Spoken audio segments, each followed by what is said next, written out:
Kita ke berita terakhir Tribuners dari Kabupaten Maluku Tenggara. Wakil rakyat desak landmark Kota Langgur segera dibuka. Ketua DPRD Maluku Tenggara, Mituri Kudubun, mendesak pemerintah segera membuka landmark Kota Langgur untuk diakses publik. Desakan tersebut menyusul keluhan masyarakat terkait penutupan kawasan tersebut pasca peresmian hingga kini.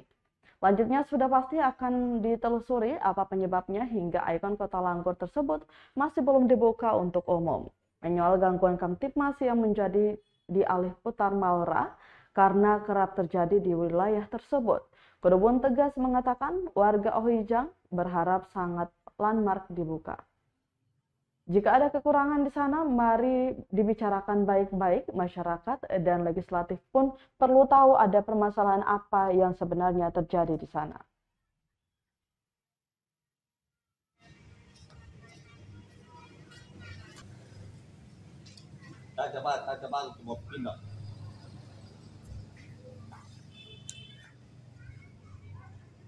Download Tribun X sekarang, menghadirkan lokal menjadi Indonesia.